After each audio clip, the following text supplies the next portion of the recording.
Thank you, everybody, for joining us today. I'm really excited to be joined by Jamie. My name is Robert Haydock. I'm co-founder, CEO of Zembula. I founded the company 12 and a half years ago with Carl Thorner. We started off in scratch off and reveal in email, which was very delight driven, drove a lot of clicks, but didn't drive much revenue. And we had this realization that we really wanted to focus on things that provided value to the world.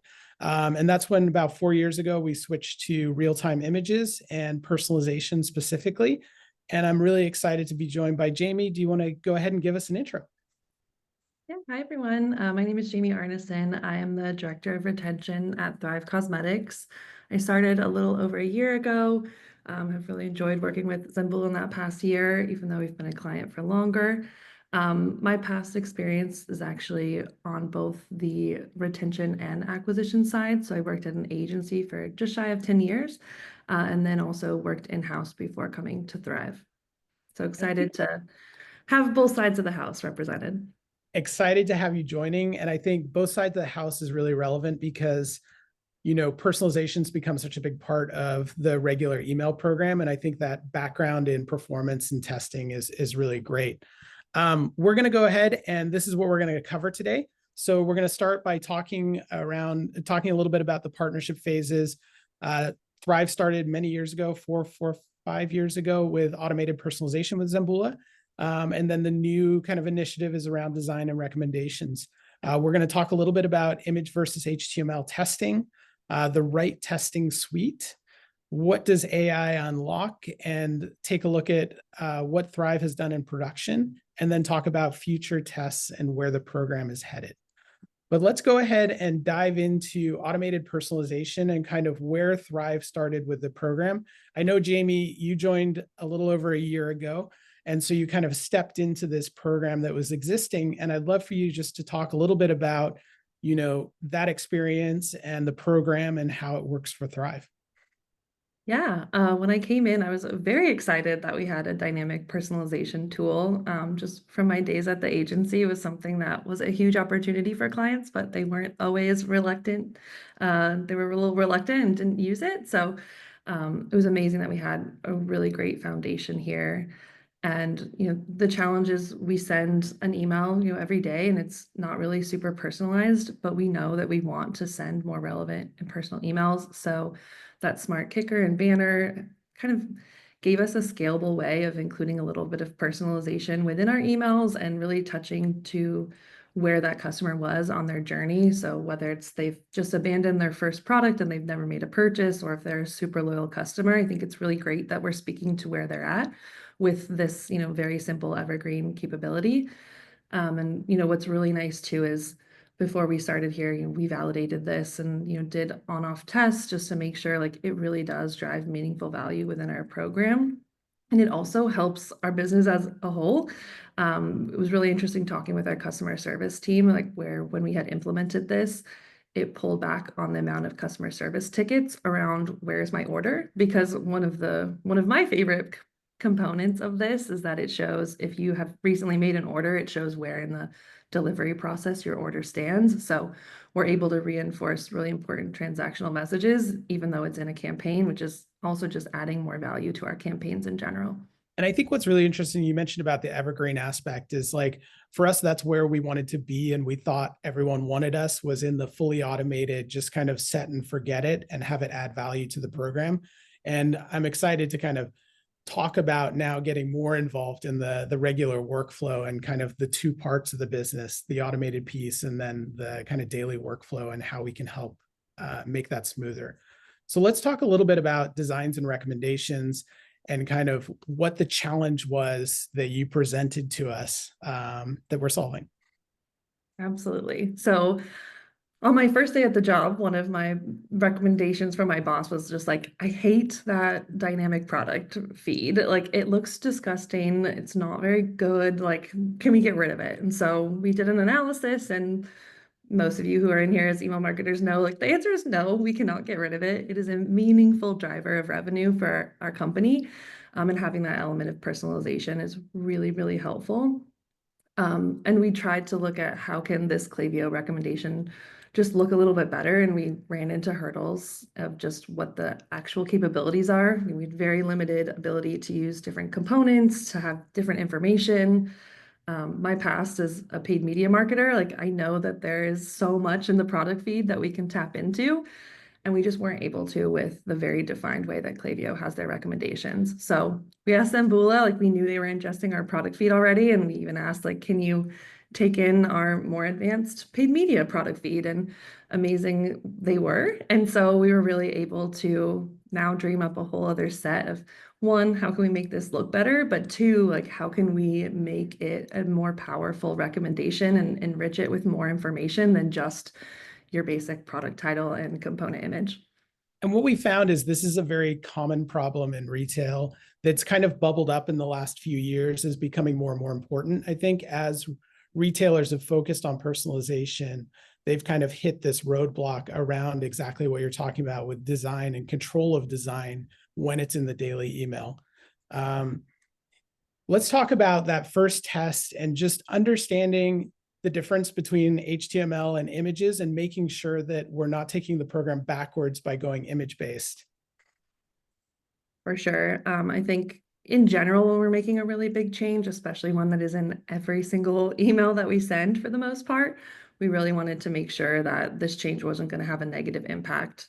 To Robert's point, old traditional knowledge is let's have live text in there. You know, we knew that this solution was actually going to go away from that and go image-based.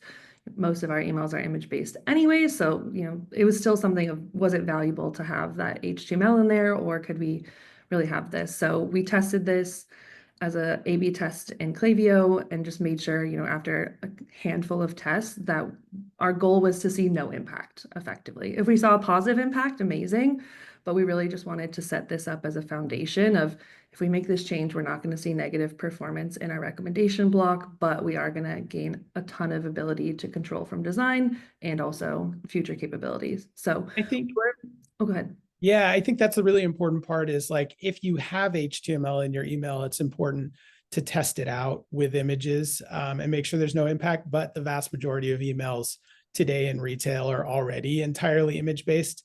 But when you come to personalization, it has that impact, right? That a lot of traditional personalization was done in HTML through the email program and not in images. Absolutely. So let's talk about testing a little bit more and kind of how you've approached testing historically, and then kind of what's changed with how we've approached testing at Zembula and then going forward. Yeah, so in general, I think many email marketers are with me on this, but we are big fans of testing here. We know that that is a meaningful way to help drive our program forward and also just help hear from our customers about what is working best for them. So traditionally, we're running most of our tests just through Klaviyo, an A/B split test, and that's really helpful for us to get learnings. But I think when we're testing something like an evergreen banner, like we were in this scenario, it meant that we were doing a lot of A/B tests in the platform and having to aggregate all of them over the course of, let's call it, a week or two of results. So there was a lot of impact on our team when we wanted to do these like multiple tests over and over again. And it was helpful, but we even had challenges of like what information we could get out of Klaviyo because it's pretty set in terms of the numbers. So it's something that we wanted to do, but there were a lot of time and bandwidth hurdles of being able to do it as frequently as we wanted to. Whereas now we can, you know, implement a test through your backend. And what's really nice is that that same one widget that we're including in our email will be tested the entire time. So we're getting the test over a week or two with almost no impact to our team's production, which is incredible. And then also it's really one test instead of, you know, 5 independent tests that we need to aggregate results on, which is really exciting for us. I think we're getting better results and better learnings and spending less time executing tests. And that's what we've learned is, you know, you're not alone. What we've seen historically is brands running A/B tests that are single events where it's, you have an A and a B audience, you run the test for that day, you see the result. And if you run the test again, you create a new audience that has an A and a B audience and test it. And that's where we found a few years ago that longitudinal testing was a really critical aspect of this, that brands do run their own longitudinal tests, but the management of that is really extreme. And the breakdown in the management of the test is usually new welcome signups on a daily basis, and then assigning those to the audiences and holding them over a long period of time just becomes really complex in any email platform that you're using. And so the value of a longitudinal test is really the holding of those two audiences over time, so that you don't just see an isolated one-day impact. You see what is the impact to these two audiences over an extended period of time, whether that's 3 days, 5 days, a week, 4 weeks. And that really gives us an idea of, are we having material impact to the revenue and the transactions over that time period, or is this content, might have a flourish on one day, but really is not having lasting support. So this is a view of our dashboard. We pulled out, this isn't Thrive. This is just random numbers put in here, but to give you an idea of what it looks like. Jamie, do you want to just talk a little bit about kind of what the testing suite and like what testing has done for you? Yeah, no, I think it's really great that we kind of a one heads up view of any test that we're giving here. Um, Compared to when we're pulling info in Klaviyo, there are actually a couple pain points that were alleviated here as well, which we're very excited about. One is those conversions. Yep, you're pointing to the bottom, but along the bottom, there's a conversion number. And for some reason in Klaviyo, in their A/B testing like heads up screen, it just does a rounded to the thousandth, which is really challenging when you're trying to look at conversions for our audience size. Usually those details and more than 1.3K, we really want to see that element of detail. So we're able to test for statistical significance, and just knowing that we have a much more specific number has been really helpful. And that is all in one place. Additionally, you can do that drop down over to the right, and we're able to see stuff like click engagement metrics, which is also a very helpful KPI that we like to look at when we're A/B testing. So it's nice that we have all of the KPIs that we would have had normally and then some, with additional information. And then my team loves it. It also has the transactional lift pointed out there, very specific. We're able to see the calculations and not have to do as much calculation on our own side. So saving time again, and it's really helpful just to see that daily screen. I think we always look at it, if there's an anomaly, at least we know there's a specific day. We can dig into why might that be and just continue to challenge these results so that we really believe in them. I think Before that's the we biggest thing. That's the biggest thing for us has been the daily results and being able to see if we get a negative revenue day, like, is it because of how the content is interacting with other parts of the content from that daily email? And it's kind of notifies us to go dig deeper. And I think the learning speed is really what matters. The faster and the more tests we can run, the more learnings happen and the better the program gets. So let's move on to kind of AI and what did it really unlock, and what's the potential of it and why we're so excited about it. This is an example of an image. And what it does is the AI cropping of the catalog really creates a lot of design flexibility. It allows us to kind of crop around the image, and then we can add effects like shadows and animation and lots of stuff. But I wanted to give this view of it just so you can kind of see how it stands out. But let's dive into the next slide and talk about the process. And do you want to talk a little bit, Jamie, about kind of the original photo and what led us down this path? Yeah, it's funny. There was honestly just some challenges that we were having internally that this AI unlocked for us. So we're super grateful about the technology. When you look at that original photo, one of our pain points was that our products were all photographed at different times, and that slight gray background was not consistent across our product feed. So if we ever had designs where we had product recommendations all next to each other, you didn't really look at the products because you were too fixated on the fact that the backgrounds were not the same color, and it just looked really off. And that was really a pain point for us to be able to use more recommendations, just because unfortunately there wasn't uniformity in our own feed. So when Robert and team was like, hey, we can actually crop out the background and it's truly a transparent GIF, like not only does that open up a huge amount of potential for design, but also it just solved our problem of having these weird backgrounds in and of itself, which was fantastic. And then from there, we really were like, what if we made this look designed? Like, let's take different emails that we've done in the past and kind of have these layers, backgrounds, add different information, really make it look a lot more elevated than just a basic product image. From there, we learned that, that specific area that was kind of zoomed out, if you can tell, like we wanted to be able to give it a little bit more like insight. We wanted people to be able to see the product a bit better. And we also did a competitive analysis of other brands that we like in the space and also just our own top performing emails. And we came up with this tight crop as an option. And what's really nice is it looks super elevated with the actual component on top of the background. It makes it look a lot more designed. And honestly, we think that people probably don't even realize that that's a dynamic product image because of kind of the different visuals that are happening there. And then from there, I think the next step is, we've been playing around with animation. How do we add more visual intrigue to the players? And then also, how do we add additional information? I think that's the one thing that I'm super excited about is we're finally to the stage of now let's give them new information that's not just product image, product title. Like what else can we tell them to help drive that discovery? That's awesome. And this is a little bit of a different take on AI. So the reason that you need to use AI to do the cropping is when you get hundreds of thousands of images, you can't do that manually. And then also you need the AI to do the review and the QA or initial QA of those crops to identify what actually needs to be manually adjusted. And if you can do those two things, that's really what unlocks the whole product catalog. Let's go ahead and take a look at kind of how a composition engine works. So what we're doing is dynamically, once we've isolated these images, is pulling the data together into a canvas. And we'll go through this pretty quickly, but this will lead into kind of what Jamie's actually doing in her program. And we'll take a look at some actual examples in production.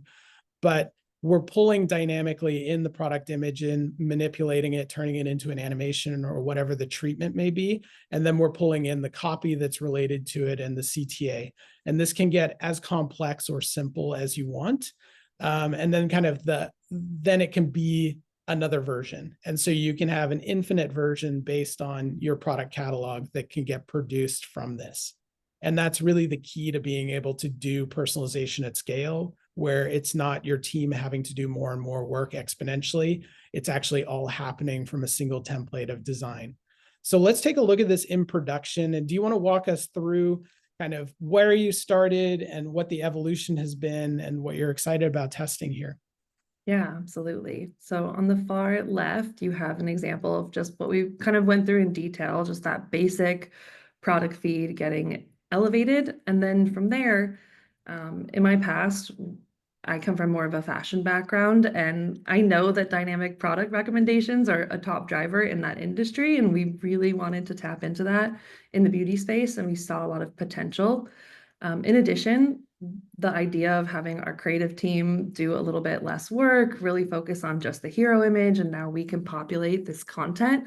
Our hypothesis is that'll drive more revenue in general, deliver a better personalized experience, and also pull back on resources, which is a win-win-win.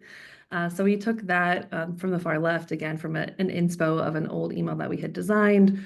We were able to add in all of the different components. And then from there, kind of as I mentioned before, we really wanted to hone in on what could make that design better. We really liked the idea of adding a little bit more size and scale to the product so that you can see the difference. And we're able to make that kind of elevated version. I think that third version we're using kind of today, if it didn't say recommended for you at the top, like I do genuinely think that most of our customers would have no idea that that is changing for them based on their past experience. And what this has unlocked for us too is not only can we play around with the design, but we can also play around with the specific feed and different rules and algorithms that we're using to help actually recommend products to people. So we've untapped an entire new kind of strategy and opportunity for our team in general, which is fantastic. And then that last design you can see is we've officially hit the stage where we're testing into that product feed that's at the bottom of all of our emails and really trying to figure out what different components, what different type of movement is going to drive even more conversion from that specific section within our emails. So we are working on how do we give you more information, how do we get more pictures, just how can we test different things. And I think we've got probably a couple dozen ideas of different things we want to tweak and see for performance. And then it's also nice in our back pocket. We can also just have an understanding of when we want freshness, what can we add in or infuse so that that specific area doesn't feel stale within our program. And we're always kind of like surprising and delighting our customers with the new experience.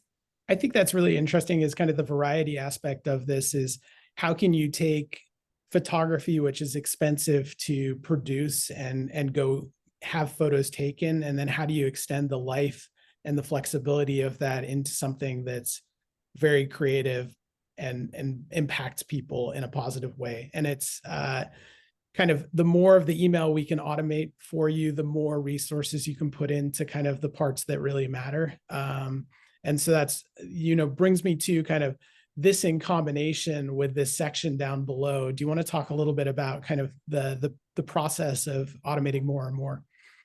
Yeah, and for us, it's a dual-sided perk. We want our team obviously to be streamlined with the things that we're spending time on, but we know that we have a very large database and our customers are not the same. So it's also just like, how do we deliver on actually sending relevant email, which I think we all know that's the goal. It's just how to execute that, and how to execute that at scale has always been the challenge. So we're really excited that these types of tools are helping bridge that gap of what seems like a daunting task of trying to have personalized email across millions of contacts. And what's really exciting specifically around this one, this is our smart kicker, smart banner, is we revamped our loyalty program last year, and people now earn points much faster than they did in the past. And it's a really great value add to our loyal customers, but it was also hard to get them to understand. Many people are members of multiple loyalty programs. You don't want to be too difficult. We wanted to be able to reinforce. And so this has been a really successful way of us reinforcing the loyalty program and getting people to use it. About 6 months after we launched our new loyalty program, our loyalty team was like, you guys have unusually high redemption rates. Like, you guys really have an active group. They're very excited about using their points. And, one of the things that we chalked up to was just how robust of communication we had within our entire program, and specifically having it in this kicker, just it's continuous evergreen messaging that's reinforcing that, $10 off your order is a big deal. Like, people are excited about that, and we're excited to give them that extra value. That's awesome. Let's talk a little bit about kind of the next test. This is the most recent one, and labels and urgency and what we're learning just initially out of the gates with this. Yeah. Don't have results yet, so we can't speak to that, but we're really excited that this is truly like the first test that brings in new information. We've previously just been testing design elements, and now we're actually giving the consumer something additional to ingest. So as with many brands out there, I'm sure you all know, but newness is certainly a factor that we want to highlight. Also for us, new shades in our top selling products is a huge driver of business. So being able to speak to that ongoing is really helpful with these different labels. This is the first test. We knew we wanted to get a couple different reads on it. So we are testing this animated version against no badge at all, against just a static badge. So there's no animation. So hopefully our goal is to understand, what does movement drive? What does the badge drive? What do they do together? Like, is there any impact that's compounding? And then from there, able to iterate and figure out what other things we want. I think one of our learnings is, in the product feed, we're recommending things that are most often going to be liked by these consumers. And so usually all of them are a bestseller. And so, our bestseller is one of the badges that we're using. And, as you can see in this example, and what we're seeing is a lot of the recommendations, they're getting 3 badges, and maybe we need to reevaluate what is our badge strategy to make the badge be more special. So that's potentially another test, and just really trying to see like what is going to drive and what messages do people care about will be really interesting. I think a lot of it is kind of, we're on the ground of learning a design system around labels and understanding, what is the right approach to this, because it's never been done at this kind of, in the daily email. So I think there's a lot of stuff around that we're thinking about on our side. Just, should different badges be different shapes, colors, so that new always looks the same wherever it is, and it's different from the other ones. So yeah, I'm excited to explore it, because I think labels and badges are also relevant to other parts of the content in the future. It's not just the best sellers or like just in this product feed. It's other parts of the email too. Yeah, So let's talk. Oh yeah, sorry. I was gonna say, I think it's also just really fun, like normally when we're coming up with these ideas or we're like, actually, let's do something that your team is usually able to make it happen. And it's like so fun that, we can dream these pie in the sky options and then usually, we actually make it happen, which is cool of making things, look a different way. Like that's, Yeah. and we're used to our Klaviyo world where it's like, you get this and this only. So it's just so fun. That's awesome. Let's talk about exploring other types of banners and category. Like the way we look at the world is we started with Smart Banner and Kicker. It was very automated, evergreen. You didn't have to touch it and it performed. And then we've moved into the product grid and now going into category and hopefully eventually the hero. Do you want to talk through kind of what you're excited about in category? Yeah, there's a lot, when it comes to looking at email engagement, oftentimes we'll see more clicks on a category and a little bit more of a vague option. I think giving a consumer enough information, but they want to check out more, and that'll drive that click on site, and then they'll discover what specific product they want within it was a really key piece of our email program that we would love to include more of. And I think that's the challenge of having a product recommendation means you're just showing that one product, but oftentimes, there's a value in giving a little bit more of a discoverable option. So this one was actually really tricky in terms of how do we do this, because our product feed is built on products, not on categories. And so we were able to use some of the metadata that's in there to kind of pull back to the category level. And really how this is being powered, which I think is so cool that, both teams figured it out, is we're actually using the product recommendation and taking individual products that are recommended through the engine, but then we're pulling back and saying, okay, what was that category? And then showing the category content instead. So we're using product recommendations to show category recommendations and Yeah. still drive them to a collections category page. So the technology there is really advanced in some ways. But I think what's really great is it looks well designed. People probably won't notice it. And we're really excited for the use case of being able to have a content idea for our campaign where maybe 10 categories make sense, but we don't want to show 10 categories. Like an example coming up is, it's summertime, so there's a lot of products that are waterproof. There's a lot of products that are great for like setting your makeup. There's a lot of products that are helpful for SPF. And so we have so many different categories that we would want to promote, but we don't want to send 10 products or 10 product categories to an individual user. So we're using this technology to recommend the 3 to 4 categories that we think they are most likely interested in that still fit the theme of summertime. So we're kind of taking the best of both worlds and again, just sneakily infusing that personalized experience for people, even though they may not realize it. Yeah, I think the best design and personalization is the one that's not, there are overt times where you want to be obvious, like with the Smart Banner and Kicker, and you have an item in your cart and you want to let them know. But the rest, you just want it to feel like they know you, like Thrive knows the customer and knows what they would be interested in. And it doesn't need to be overt. And that's really like building a great experience for somebody. I saw a Q&A question pop up that we can go ahead and answer right now. It's, have you tested these product rec designs on the site or in social? If so, are you seeing similar results as with email? And I think this is an exciting topic because it's something we've definitely talked about. But Jamie, do you want to answer that? Yeah, we haven't necessarily tested this version of recommendation designs, but that is for sure the goal. I think every single person on our team, with our paid media team, they're like, give us updates on this test. They really want, and how we're thinking about it is like, how could Zembula actually power different parts of our product feed that can power our advertising too? Because I think the technology that they're developing is really impactful. And, they have the tools and skills already to do this for us. It's just we have to make sure that we've figured out what our best practice is with the feed, because we see a lot of potential for that as well. And for us, it's really exciting to think outside of email, but there's so much to solve right now in the email program that it's kind of the learnings of what can we get done in email and then using it outside. And I'm sure we're going to get there much faster than we thought with you guys. But it's an exciting place because I think, good design is good anywhere. And if it's automated and there's more personalization available to the website and media, that's just a great, great thing to have.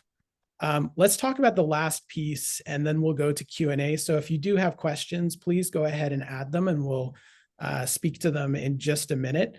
But this is where I think it gets really interesting. And this is where you start thinking about Hero and just the real potential of automating design. Do you want to talk about the combination and just where you think this is headed?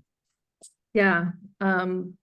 One of the things from our standpoint that has made us reluctant of relying on product images so heavily in our campaign is just a component in a beauty product. You're not really seeing the storytelling of what it is like, and also a lot of our products look very similar. So you might not even know what that product is with the image.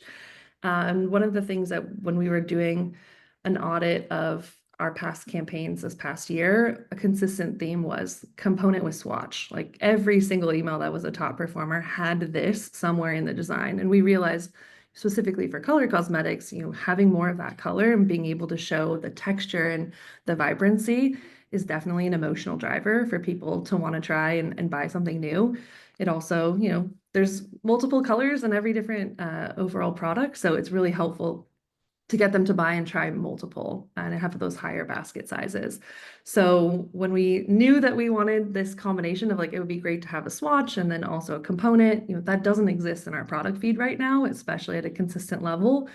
So it's something where we've wanted to do it, but we kind of need help. And when Robert had this capability, we can put two different images and layer them on top of each other. It really is like the holy grail of having it look so well designed, adding in the things that we know drive impact and conversion, and not having to do it all by hand and redo our product feed, because we know there's just substantial delays. Everyone's working with prioritization of different efforts. So kind of unlocks an entire new opportunity for us to, again, we think this will be a really great driver of additional revenue.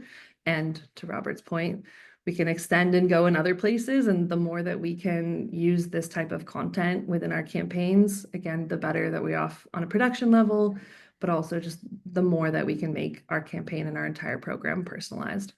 And we think a lot about this and how do we automatically compose images that are beautiful, that use the product photography and catalog. And I just wanted to point out a few things. Like the things that we think about are the technical aspects of delivering this, where you have kind of this part of the product popping up over. So you need really tight control of where the placement is.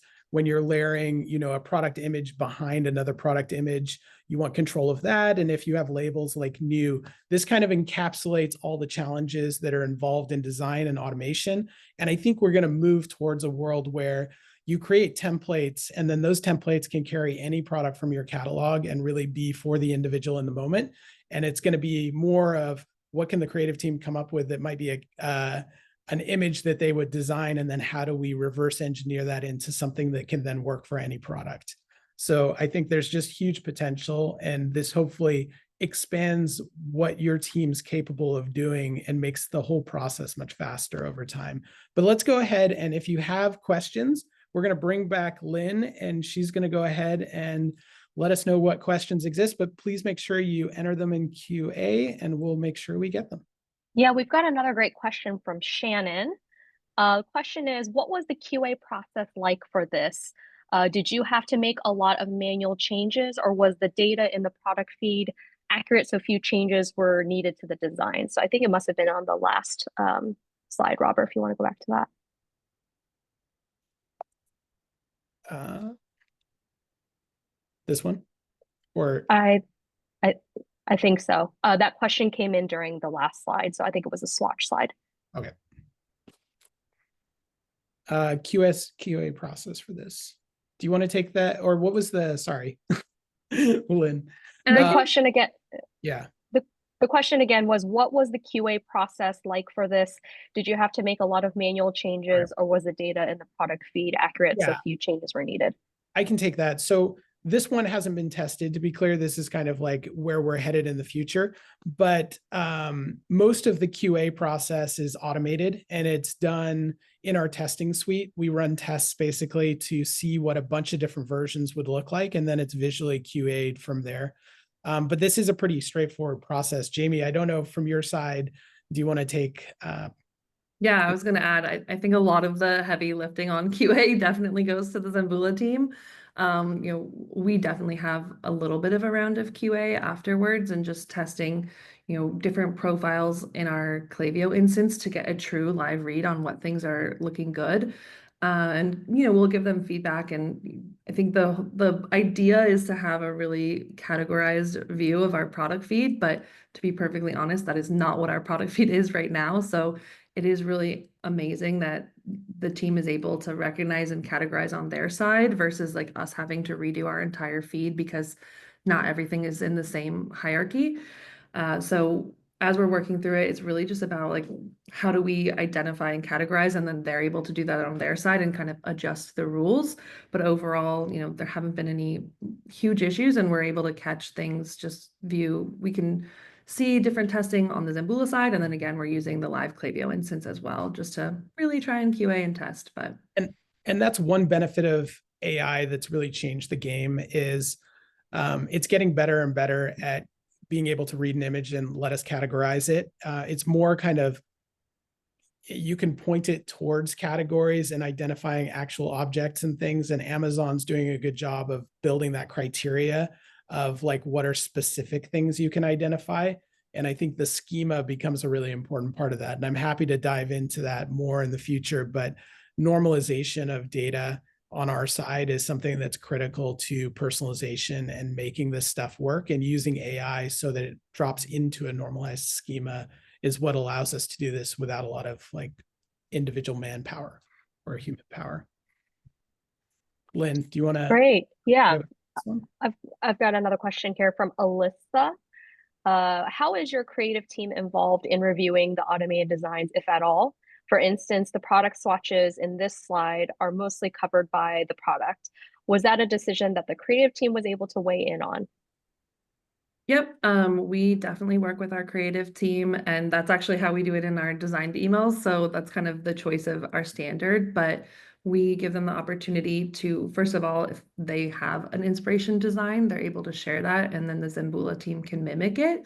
Or if it's a Zembula driven design, we can just kind of share with them what the outcome is. And, they've been really supportive and love this because, again, they're able to pull a little bit of work off. And if we have concerns on design, we just take that into consideration. But because it's such a flexible tool, we're usually able to solve any of their concerns.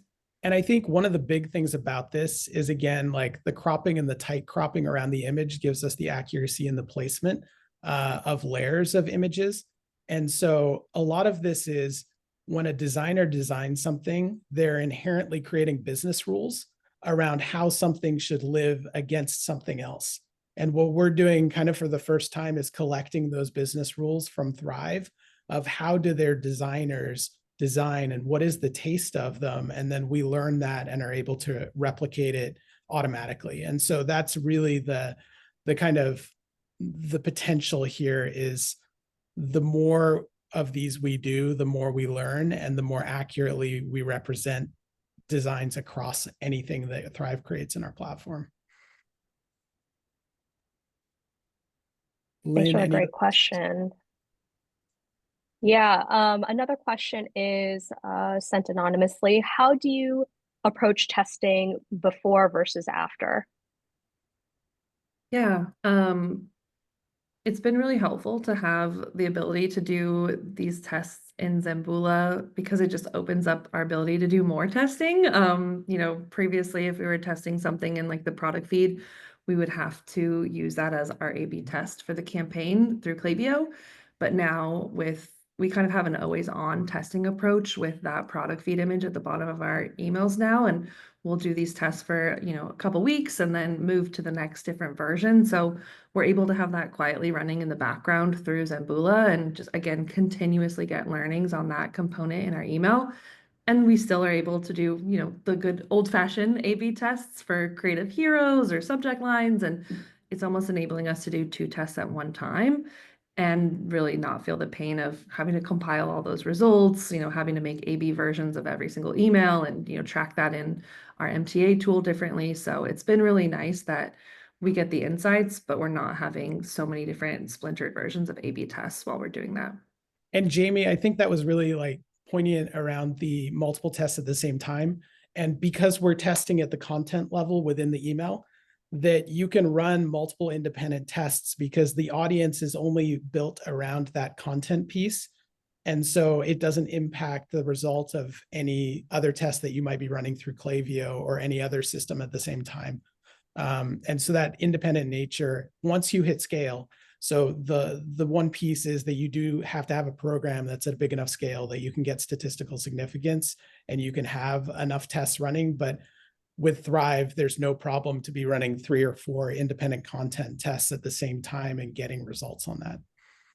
And I was going to add too, like when we have to set it up in Klaviyo, we do try to run it multiple times just to ensure that statistical significance. But comparing that to just having it run on every email for like 2 weeks, and so we're getting 14, 15 reads instead of 3 to 4, has been really helpful too, because I think we have more confidence in the results than we would have if we were testing it through a strict A/B test out of Klaviyo. I think I've got one more question here, another one anonymously submitted. How has implementation been on the technical side in general for your different programs? Yeah, it's been actually surprisingly quite doable. We do not have development resources on our CRM team, like everything that's being executed that you guys are seeing today. The Zembula team is obviously helping us with, this is the package that needs to get included in the email. And our team is able to just take that code and input it into the Klaviyo kind of build your own templates. So we're able to execute really complicated technology with, not technological resources. And it's, again, not adding really any time to how we're building the campaigns. And really just, we've kind of learned through the team, either a simple find replace if we want to switch out product feeds. But besides that, it's really like kind of grab and go with regards to implementation on our side. Thanks for sharing your experience. I think that might be the last question, but we still have some time. So if anybody wanted to submit anything, feel free. But that wraps up our webinar otherwise. Yes, thank you, Jamie, so much for joining us. And thank you, Lynn, for running it. This is a great event and look forward to doing it again sometime once we get further down the road. And the white paper is now available on our website under resources. And for attendees, I dropped the link in the chat as well. Yeah, thanks again, Jamie. Yeah. Thank you, and appreciate your partnership. Obviously, this is super fun. Everything we can dream up, I think we're making happen. So it's been a really fun strategic process. Thank you. Take care, everyone. Thanks, everyone. Have a great day. Bye. Bye.